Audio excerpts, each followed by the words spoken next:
Kennst du das? Du möchtest endlich deinen Kleiderschrank aufräumen, aber schon bevor du die Tür öffnest, fühlst du dich irgendwie überfordert. Also machst du sie lieber gar nicht erst auf. Nicht heute, vielleicht morgen oder am nächsten Wochenende. Und irgendwann merkst du, eigentlich habe ich gar keine Angst vor dem Aufräumen. Ich habe Angst vor dem, was dahinter wartet. Vor dem zu viel, vor den Entscheidungen und vielleicht auch ein bisschen vor dem schlechten Gewissen. Und irgendwann fragt man sich vielleicht sogar, warum fällt mir das eigentlich so schwer? Andere schaffen das doch auch. Heute öffnen wir diese Tür gemeinsam. Und vielleicht findest du dabei nicht nur ein paar Kleidungsstücke, die gehen dürfen, sondern auch den Grund, warum sie so lange geblieben sind. Stopp. Erst verstehen, dann handeln. Bevor wir die Tür öffnen, möchte ich dir eine Frage stellen. Wovor hast du eigentlich gerade Angst? Vor der Arbeit, die auf dich wartet? Vor dem Chaos? Vor den vielen Entscheidungen? Oder vielleicht vor dem schlechten Gewissen, das hinter manchen Kleidungsstücken steckt? Bei mir war es tatsächlich eine Mischung aus allem. Ich hatte Angst vor dem, was mich hinter dieser Schranktür erwartet, vor den vielen Entscheidungen, vor Kleidungsstücken, die ich irgendwann einmal gekauft und dann fast vergessen hatte, vor teuren Sachen, die ich nur für einen besonderen Anlass getragen habe. Was macht man damit? Und dann waren da noch Kleidungsstücke, die schon viele Jahre mit mir unterwegs sind. Kein Wunder, dass man die Schranktür am liebsten gleich wieder schließen möchte. Denn das eigentliche Problem ist oft gar nicht der volle Kleiderschrank, es sind die Gefühle, die darin hängen. Heute geht es deshalb nicht darum, möglichst viel auszusortieren, sondern erst einmal zu verstehen, warum uns manche Kleidungsstücke das Loslassen so schwer machen. Sort, die Geschichten hinter den Kleidungsstücken. Gut, dann lass uns jetzt gemeinsam die Schranktür öffnen. Genau das habe ich auch gemacht. Nicht mit dem Ziel, möglichst viel loszuwerden, sondern mit der Frage, welche Geschichten hängen eigentlich noch in meinem Kleiderschrank? Das erste Kleidungsstück ließ auch nicht lange auf sich warten. Eine schicke Hose. Leider geht sie schon lange nicht mehr zu. Und trotzdem hing sie noch da. Vielleicht kennst du auch so ein Kleidungsstück. Eines, das du schon ewig nicht mehr getragen hast. Und trotzdem kannst du dich einfach nicht davon trennen. Mein erster Gedanke war, vielleicht passe ich ja irgendwann wieder hinein. Und ganz ehrlich, diesen Gedanken hatte ich nicht zum ersten Mal. Aber plötzlich habe ich mir eine ganz andere Frage gestellt. Selbst wenn sie morgen wieder passen würde, würde ich sie überhaupt noch anziehen? Ich habe tatsächlich einen Moment gebraucht, denn da kam kein spontanes Ja, da kam eher ein leises eigentlich nicht. Und genau das fand ich spannend. Bis zu diesem Moment dachte ich, ich würde die Hose behalten, weil sie nicht mehr passt. Aber eigentlich war das gar nicht der wahre Grund. Ich hatte eine Hoffnung festgehalten, die Hoffnung, dass ich sie irgendwann wieder tragen würde. Dabei wollte ich sie heute eigentlich gar nicht mehr tragen. Manchmal behalten wir Kleidung gar nicht für unser heutiges Ich, sondern für das Ich, das wir irgendwann einmal wieder sein möchten. Und weißt du was? Damit sind wir nicht allein. Das geht ganz vielen Menschen so. Als mir das klar wurde, fiel die Entscheidung plötzlich viel leichter. Die Hose durfte gehen. Das nächste Kleidungsstück war ein altes Shirt. Eigentlich nichts Besonderes, wenn man es von außen betrachtet. Aber sobald ich es in der Hand hatte, waren sie plötzlich wieder da.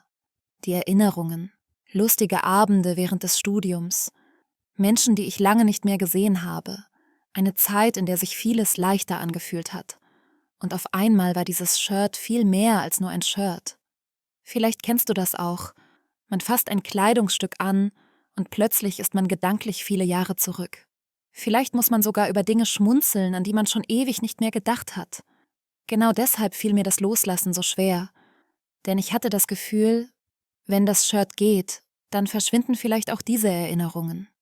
Ehrlich gesagt glaube ich, dass viele von euch dieses Gefühl kennen. Mir hat an dieser Stelle ein ganz einfacher Gedanke geholfen. Ich habe einfach mein Handy genommen und ein Foto gemacht. Denn eigentlich wollte ich gar nicht unbedingt das Shirt behalten. Ich wollte die Erinnerung behalten. Das Foto erinnert mich genauso an diese Zeit, aber das Shirt muss dafür nicht mehr den Platz in meinem Kleiderschrank einnehmen. Manchmal reicht es, die Erinnerung zu bewahren, ohne den Gegenstand behalten zu müssen. Und irgendwie fiel mir das Loslassen auf einmal gar nicht mehr so schwer. Dann hing da links ganz außen noch diese schicke Jacke. Ich hatte sie vor einiger Zeit für eine Feier gekauft. Sie war nicht gerade günstig. Und ehrlich gesagt hatte ich sie seit der Feier nicht mehr an. Es gab einfach keinen Anlass dafür. Außer vielleicht, ich wäre ganz spontan auf eine Gala eingeladen worden. Das ist allerdings erstaunlich selten passiert. Mein erster Gedanke war natürlich, eigentlich nimmt sie mir nur Platz weg. Aber je länger ich sie mir anschaute, desto mehr merkte ich bin noch nicht so weit, sie gehen zu lassen. Also habe ich sie wieder an ihren alten Platz gehängt. Und weißt du was? Ich hatte dabei überhaupt kein schlechtes Gewissen. Im Gegenteil, ich war richtig erleichtert. Es fühlte sich einfach ehrlich an. Und irgendwie war da plötzlich dieser Druck weg. Ich hatte nicht das Gefühl, versagt zu haben, sondern einfach die richtige Entscheidung für heute getroffen zu haben. Direkt daneben hing allerdings noch eine andere Jacke. Eine, die mir schon länger nicht mehr richtig gefallen hatte. Auf einmal war die Entscheidung ganz einfach. Nicht die schicke Jacke links ganz außen durfte gehen, sondern die daneben. Und das fühlte sich genau richtig an. Vielleicht war es ein kleiner Kompromiss, aber es war einer, mit dem ich mich richtig gut gefühlt habe. An diesem Tag habe ich gemerkt, Fortschritt bedeutet nicht immer alles loszulassen. Manchmal bedeutet Fortschritt einfach zu erkennen, wofür man heute schon bereit ist und wofür eben noch nicht. Step. Ein kleiner Schritt, der heute reicht. Wenn du magst, schau jetzt einmal in deinen eigenen Kleiderschrank. Nicht mit dem Ziel, möglichst viel auszusortieren, sondern einfach mit etwas mehr Verständnis für das, was dort hängt. Vielleicht findest du dort auch eine Hose, die für einen irgendwann wieder steht. Ein Shirt voller Erinnerungen. Oder eine Jacke, die heute einfach noch bleiben darf. Ich möchte dir deshalb nur eine kleine Einladung mitgeben. Such dir 3 Kleidungsstücke aus und stell dir bei jedem nur eine einzige Frage. Würde ich das heute überhaupt noch tragen? Behalte ich den Gegenstand? Oder eigentlich die Erinnerung? Und wenn ich mich heute noch nicht trennen kann, weiß ich wenigstens warum? Mehr brauchst du heute gar nicht zu tun. Wenn alle 3 Kleidungsstücke wieder zurück in den Schrank wandern, ist das völlig in Ordnung. Wenn eines davon gehen darf, ist das genauso in Ordnung. Denn heute ging es nicht darum, möglichst viel auszusortieren, sondern darum, deinen Kleiderschrank mit etwas mehr Verständnis zu betrachten. Denn Kleidung besteht eben nicht nur aus Stoff. Sie besteht manchmal auch aus Hoffnung, aus Erinnerungen und manchmal auch aus einem schlechten Gewissen. Kein Wunder also, dass uns das Loslassen nicht immer leicht fällt. Fazit. Am Ende dieses kleinen Experiments sind bei mir 5 Kleidungsstücke gegangen. Eigentlich wollte ich mir nur 3 Kleidungsstücke genauer anschauen. Ehrlich gesagt hätte ich vorher nicht gedacht, dass es überhaupt so viele werden. Aber das Wichtigste war am Ende gar nicht die Zahl. Das Wichtigste war, dass ich jetzt besser verstehe, warum manche Dinge gehen durften und warum andere eben noch bleiben. Vielleicht hast du heute gar nichts aussortiert. Vielleicht war es nur ein einziges Kleidungsstück.